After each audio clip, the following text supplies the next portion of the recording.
This is the Grow My Clinic podcast by Clinic Mastery, where we help you deliver amazing client experiences to grow your clinic. Well, welcome back to another episode of the Grow Your Clinic podcast. My name is Jack O'Brien and I am excited. It's so good to be back in the saddle and here for another episode. Been mixing it up with all sorts of different episodes. I've been traveling. It's all happening on the Clinic Mastery front, and today is no different. We have another guest joining us on the show, and I'm super excited to welcome Emily Connett from the Newcastle Creative Co to today's episode. How are you, Emily? Good, Jack. Thanks for having me on. It is our pleasure, absolutely. So let's jump straight in. We're going to get into the nuts and bolts of SEO and how clinics can improve their searchability and websites and help more people get in front of more eyeballs. But before we do that, let's find out about Emily Connett. So a couple of quick rapid fire questions for you, Emily. What are you working on right now? Right now, probably one of the biggest projects I've got going on is actually creating a course based around SEO. So being able to teach people how they can DIY their own website's SEO. Yeah, right. I like it. That's good fun. And we'll touch more on that challenge towards the end of the show. So next question for you. What are you learning right now? What are you reading? I am about to start a book called Chase the Lion, which was recommended to me. And it's about chasing big dreams or going after big things. So yeah, right. I'm excited to get into that. That's awesome. Is it like from a personal development space or a novel or? Yeah, personal development. Yeah, right. I like it. Who's the author? So we can track it down. Oh, look, I cannot tell you. I just Googled the book, Chase the Lion, and put a bookmark on it there. So, yeah. Love it. We'll link that up in the show notes for listeners. We'll find it and link up the Amazon link if they want to check that out, which is really exciting. And who do you look to for inspiration or as a mentor? Well, there's a few in the space in terms of SEO and blogging. Probably one of the big ones is Melissa Griffin. So she's basically built a business out of blogging and then turning her audience into buyers with creating courses and things like that. So she's really paved the way for that kind of thing. So that's really inspirational for me. Yeah, right. I like it. Very cool. So before we get into the nuts and bolts of SEO, let's learn a little bit more about you. And, you know, for context, you and I have plenty of history. We've known each other for over a decade now, which is super fun. But I love that as clinic owners and the listeners of the Grow Your Clinic podcast, we love learning from other industries and from experts. Often we get so clouded in by the health space and we forget to look outside our own four walls. And I think that's where you bring a lot of expertise. So what's your backstory? What have you studied? What have you been working on over the last few years to lead you to where you are now? Yeah, sure. So I studied communication at uni back in the day. And probably, I think it was about 4 years ago in 2015, I actually started a blog. It was just for fun. It was just a hobby. And as I was doing that, I started getting traction and started gaining traffic from Google and things like that. And I didn't mean to. It was all really by accident. So I was like, what's going on here? How did I do this? And so that's basically where my SEO journey started, I guess. Okay. And my husband, Julian, as you know, he's deep into website development. So there was that connection there too. So yeah, I just basically started researching and immersing myself in the SEO and blogging and online world. And I just really wanted to find out if it's something that's reproducible. So is showing up in Google, is it just like a lottery draw, or is it something, is there a method to the madness? Is there something that you can reproduce and create ongoing traffic for yourself? So that's where I started 4 years ago. And now I'm still blogging and I'm also working at Newcastle Creative Co in the SEO space as well. Yeah, I love it. And your blog has been an evolution over time. It's changed all different sorts of topics, but in the spirit of SEO, so we can give you a backlink, you better give us the URL. And what are some of the things over time that Dossier has covered? Yeah, so the URL is dossierblog.com. And it didn't start out as that. It started out as a travel blog when we were living overseas in Canada. But all good things come to an end and we stopped traveling. So I was like, I can't really keep going with the travel theme, but I still wanted to keep blogging. So currently now it's more about plants and home stuff and DIY. It's basically just all the things that I enjoy, really. And yeah, being able to find the keywords and the niches that people are searching for and gaining traffic through that. So yeah, that's what I do there. Fascinating. I know my wife is an avid reader, and our home is filled with all sorts of fiddle leaf figs and different plants. It's it's brilliant. And just for some context, what sort of traffic are you seeing through this blog? So it's about 7,000 hits a week at the moment, and probably half or more of that is organic, so through Google. And I also use Pinterest. You may or may not have heard that Pinterest is actually a search engine more so than social media. So yeah, using Pinterest as well, and then also getting traffic ongoing, so the people who become readers, and then getting them coming back to your website as well. Fascinating. I love it. So if there's anyone interested in the homewares space and DIY, Dossier Blog will be linked up in the show notes over at clinicmastery.com/podcast. So I guess that's all that has led to you now at Newcastle Creative Co as in the SEO space. Tell us, Em, let's bust a few myths while we're here on the podcast. Sure. Is SEO dead? I hear it all the time that it doesn't matter, it doesn't work. So tell us categorically, is it dead? Absolutely not. I mean, maybe the people who are saying it's dead just can't get their websites to rank. So maybe that's where that's coming through. Fighting words. I don't know, but it's absolutely not dead. Has it changed? Yes. Right. So the methods that maybe you are doing maybe aren't relevant anymore. Okay. The algorithm's constantly getting updated and there's new things you can do to get rankings. So the methods have changed, but I don't think SEO is dead. Not at all.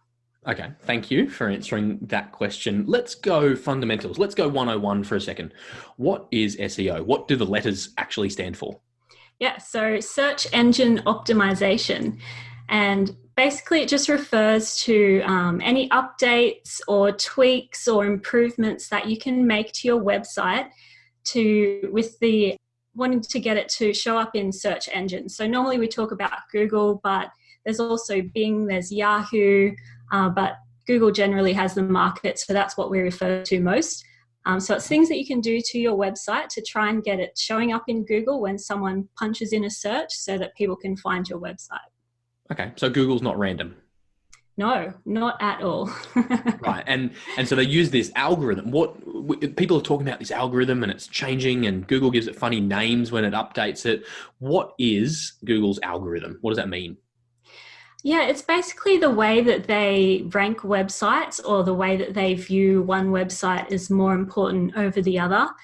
And probably more in current years, it's changed from just picking up how many times you use a certain word or something like that, to be more about your website experience as a whole. So how someone experiences your website, because I mean, Google is a business too, and they need to stay at the top of their game as well, right? So they want to be showing the best websites to their customers, which is us who are searching. And so that means that apart from just having good information, you really need to have a good website in general. So the algorithm now is really holistic. It's looking at user experience, things like page speed, as well as what information you have there. Okay, so what you're saying is it's not. It used to be just about the content and the words on your page, and now it's about all of the other metrics that contribute to a website. So there's some of the numbers that Google Analytics gives us, right? Bounce rates and time on page, etc. Is that right? Yeah, absolutely. So back in the day, people would use techniques like keyword stuffing. So however many keywords you can get on a page or things like that.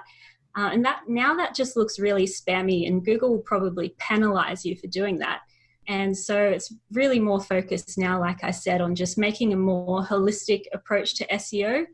Having your keywords in there organically and naturally. Keywords are still super important, but yeah, all those other things as well. Basically anything you can do that is an improvement to your website is most likely going to help your SEO efforts too.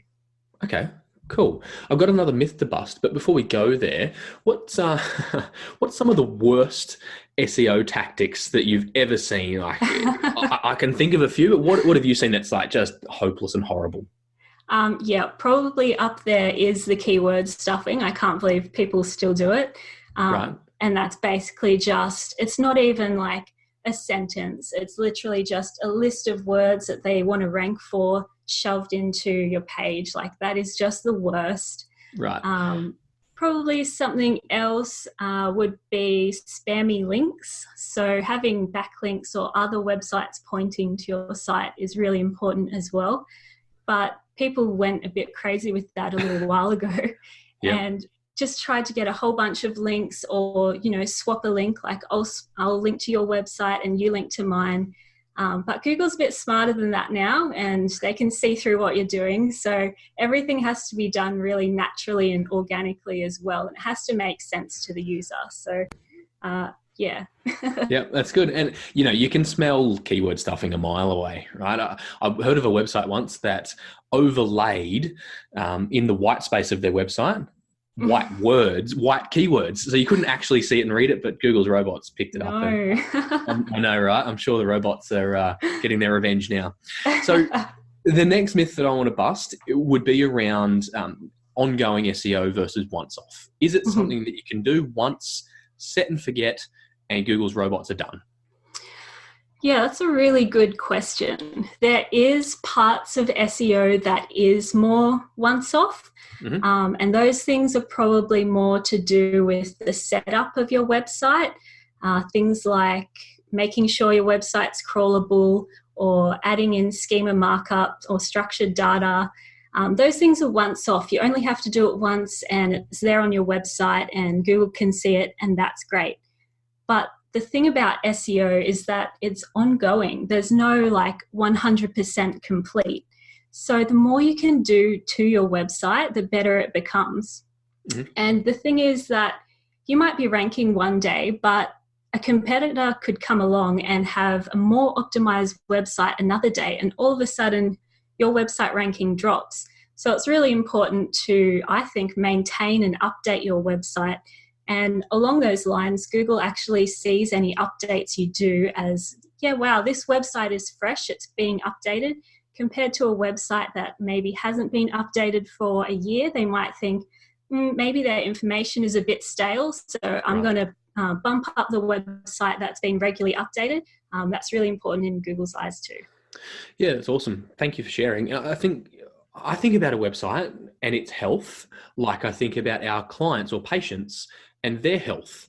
As health practitioners, we don't want to see people coming to us when they've got a catastrophe and a disaster, and we fix it and then they disappear for a little while and don't do any of their exercises or ongoing maintenance. And they keep coming back in this disaster state, get it fixed once off and come back. We don't want that happening with our website. Just like we want our patients to engage in wellness and care and health for life, I would suggest that your website probably should take a similar level of ongoing care, maintenance, and wellness. Is that a fair comparison? Yeah, absolutely. That's actually a really good analogy. I might steal that one, Jack. you can have that. That's fine. That's a freebie. So, you could probably see the deliberate segue here. If a website requires ongoing care and maintenance and SEO upkeep, there's a place for the experts, but there's also some stuff that the average clinic owner who DIYs their website can DIY some SEO. So if you can share some insights, some secret sauce into how can clinic owners improve or implement some SEO changes themselves? Yeah, absolutely. Along the lines of updates, one really good way to do that is by having a blog on your website. So if you can regularly add articles or information to your website, I like to say once a week, a blog post once a week is a really good place to start. That's okay. One simple thing that people can do. You guys are the professionals, so you're the one who knows what you're writing about and what you're talking about. So you really are the best person to be blogging on your website. You might want to get a professional to do that, but you might not, and that's fine too. So if you can aim for one blog a week, then that's a really good sign. It's a good signal to Google that your website's been regularly updated. And I like to look at it as the more pages or blog posts that you can add to your website, each new page or post is actually like a doorway that someone can enter your site on. Okay. So each new page has its own keyword, so its own topic of information that someone might be searching for. So each time you add a new blog post, it's a new opportunity for someone to find you. Okay, I like it. So if I can play devil's advocate, what do we blog on? How do we know what to blog on, and what sort of language should we use? Should we use really professional, high quality writing, or can it be quite conversational? I really think conversational is the best way to go. I think a lot of the times we get stuck in, as soon as we go to write something, our language changes to become really formal. But if you think about reading something, the best way to read something is hearing the person's personality and how they speak through that. And that's how you can attract readers and engage them. And then the other part of your question was, what do you blog about? Yep, that's right. Absolutely. So there's heaps of ways you can research keywords or ideas. What do people ask you about? What are your customers constantly asking your staff? Maybe you can check with your staff members or your admin team. What are people asking you? So you could blog about those things, or you could, I think especially for local businesses, blog about what you're doing. So if you have news or events or things that you're part of, especially in your local area, that's a really great key for local SEO there, is writing about those things. So I think in a way, blogging is like kind of thinking about things differently, because we go about our day-to-day lives just normally, but look at everything as in, could this be a blog post? Is it interesting or important enough, or does it give value to someone? Would they be interested in learning about it or reading it? That's awesome. Thank you. I think that conversational point is really important, because we're not writing. Now, here's the problem that I see, Em, with clinic owners and health professionals in general. They're so fearful of what their peers and colleagues are going to think. And so they write with their peers and colleagues in mind, university educated health professionals. So they write with them in mind, or they write as if they're writing a journal article or some boring academic piece, which is not the case. So my advice for clinic owners would be, don't write for your peers, don't try and write a journal article, and don't try and write to please the robots at Google.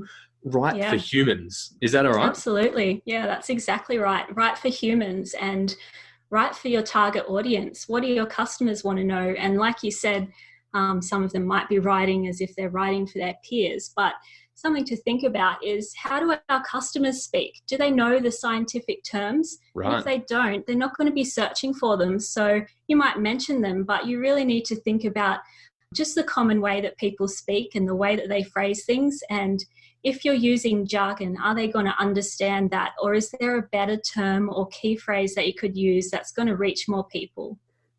So good. The other point you mentioned was that FAQs. And so a really basic place for people to start would be to look at your FAQ page and turn each one of those questions into its own unique post. I would say as an intermediate strategy, if you've covered your FAQs in blogs already, head around your clinic, put your listening ears on and listen to the questions that your patients are asking you in the welcome room or the waiting room, in the consult room. And if the patients are asking them in person, you could answer them digitally. And if I can add a really advanced strategy, because we often help clinics with content marketing, and they get to a point, you maybe create 20 or 30 blogs, and it's like, what do we talk about now? Yeah. and so the way to do that is maybe ask the blog topic in a different way. If someone's asking, should I have surgery, as a question, maybe you could blog about, should I have injections, or should I see a specialist? And so we're asking the same question in a different way. So that's a great way to blog. And you touched on local SEO. What is local SEO, and how does that differ from just normal SEO?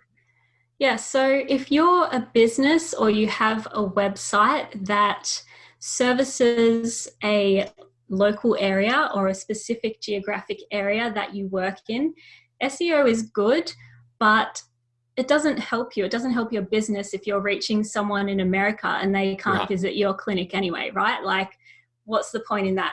So that's where local SEO comes in. And it's basically a way of targeting your SEO towards a geographic location that you work in. And it's actually a bunch of ways that you can do that to make sure that your local SEO search rankings improve.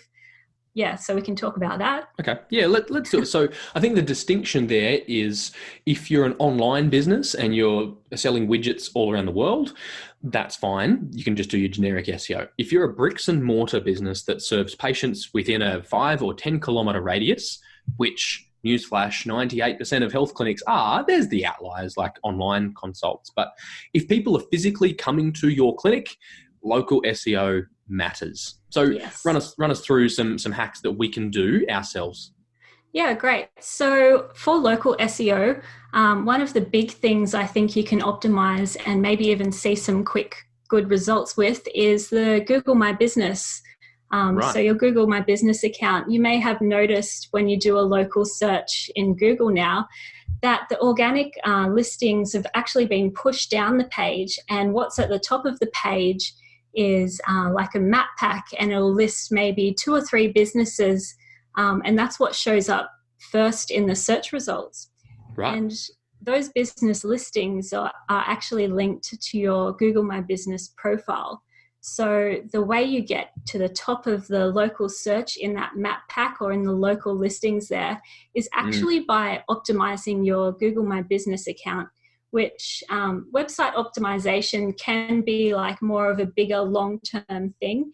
But I really think Google My Business is more of a smaller, maybe slightly easier way to get some really good rankings really quickly. Yeah, right. It's interesting. So it's almost like a whole nother website in itself or profile that we need to be maintaining and ongoing optimize, yeah? Yeah, absolutely. And so, correct me if I'm wrong, but that's things like making sure your opening hours are listed and your street addresses right. Do we have any control over the photos that Google show on our Google My Business page? Yeah, absolutely. So all of that information you have control over, and visitors can also upload their photos from your location as well. So you get some user photos and some business photos as well. But the bulk of the information in Google My Business, you actually have control over. And it's really important to update and maintain.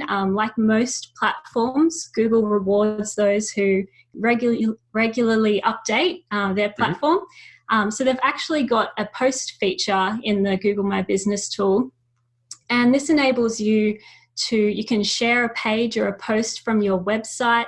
You can add an update or a promotion if you're having like a 10% off or some kind of special deal. You can put that in your profile there. Okay. Or if you're hosting an event, you can add it in the post feature there as well. So not only is it a really good way to show Google that you're regularly updating your account, but it's a great way to reach your potential customers. As soon as they click on a profile right there, the updates tab will show, and that's a huge incentive if you've got something going on with your business that they can clearly and easily see that. Yeah, right. Fascinating. It's one of those, I guess it's worth considering like a social media profile, yeah, in the sense you're updating statuses and posts. Okay, that's a really good one. If we were to just notch up the level of skill and talk about website backend, so WordPress, Squarespace, Wix, what are meta descriptions, or how can we perhaps do a little bit more in and around what is Yoast and what are meta descriptions? How's that for a question? Yeah, sure. So Yoast is an SEO plugin on the WordPress platform, which we mostly use WordPress because we've had really good results with it. It's really customizable, and the amount of things you can do with SEO in WordPress is huge. So Yoast is the SEO plugin in WordPress, and within that plugin, you can add in your meta descriptions. Now, meta descriptions, you may or may not know this, but they don't actually impact your rankings. But what they do is it gives Google an option to choose your meta description to show on the search results. So when you do a Google search, it's got the page title in blue that you can click, and under that it will have a short description of that page. So that's where your meta description is. So Google doesn't always show the one that you write, but if they do, then that's a plus, because what you can do is you can entice people to click through by adding in a call to action and describing what's on the page there. So you definitely want to make sure that you filled in your meta descriptions in the back end of your website. So if you click through to your pages or your blog posts and you've got the Yoast plugin, scroll down the bottom there and you'll see the Yoast section where you can add in a keyword and your meta description. I think awesome. Maybe one common misconception with Yoast is that all you have to do is add it to your website and that's it. But you don't. But you actually have to use the tool, right? So it's there for, to help you with your SEO, but it only really helps if you use it. So just adding it onto the back end of your website isn't quite enough. Use the features in it. Okay, good to know. That's awesome. Thank you. And it is a little bit overwhelming. I've often felt overwhelmed with Yoast, or even just SEO in general. There's so many maybe competing ideas or things to do.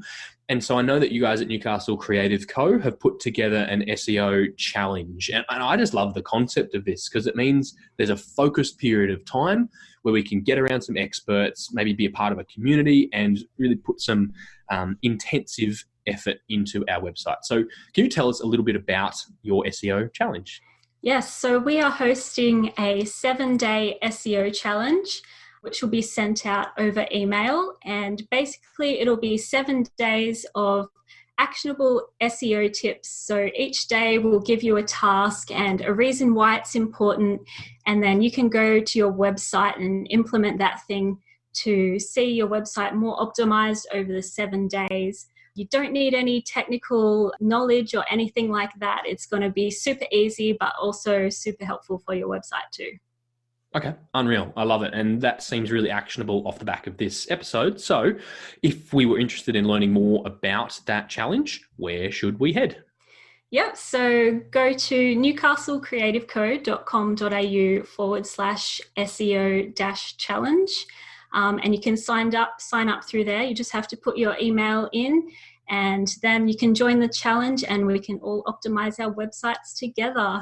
Oh, sounds like a real hoot. It will be. That's awesome. We'll make sure we link that up in the show notes over at clinicmastery.com/podcast. But yes, that is newcastlecreativeco.com.au/SEO-challenge. And I love that Newcastle Creative Co, it's web design, it's graphic design, it's social media, it's SEO, all the things. And so if people wanted to reach out and perhaps get in touch with you directly or your team, what's the best maybe email address for them to do that? Yep, so you can email us at hello@newcastlecreativeco.com.au, or just head to our website and contact us there. Awesome.